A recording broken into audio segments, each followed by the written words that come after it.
Beberapa warga yang tinggal di Desa Tanjung Payang, Kecamatan Kota Lahat, Kabupaten Lahat, memilih mencari penghasilan dari penambang batu di sungai, salah satunya keluarga Yahya.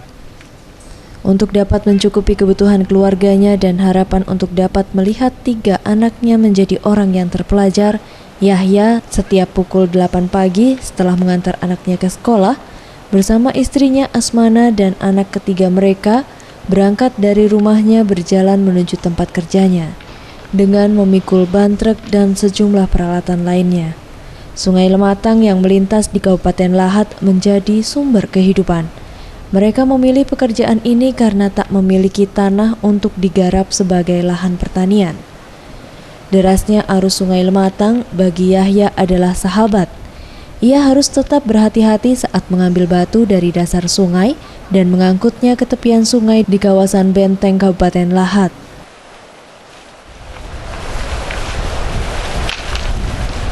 Sementara Asmana memecah batu menjadi pecahan kecil dengan sebuah palu.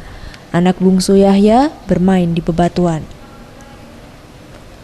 Matahari bersinar terik di atas Sungai Lematang. Yahya, Asmana, dan anaknya beristirahat sejenak, menyantap makanan seadanya yang mereka bawa dari rumah, bercanda dan bercengkrama sambil melihat hasil batu yang diperolehnya. Yahya mengaku tidak ada pilihan lain baginya selain mencari batu dan pasir di Sungai Lematang untuk memenuhi kebutuhan hidup sehari-hari. Pekerjaan ini telah ia geluti secara turun-temurun bersama keluarga. Ini sebenarnya kita sudah turun-menurun sih, dari orang tua kita, nenek kita. Sekarang kita ikut cari ini kok.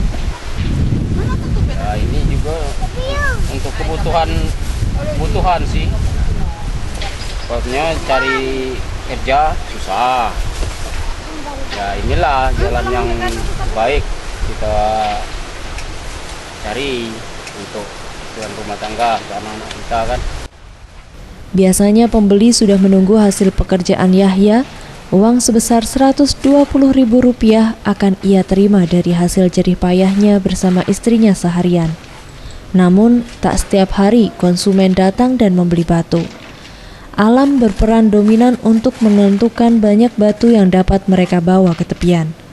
Menyerah pada keadaan bukanlah pilihan saat Yahya dan Asmana harus memenuhi tuntutan kebutuhan biaya sekolah anak-anaknya, makan dan minum yang tak dapat dielakkan. Zulfikri, Sriwijaya TV.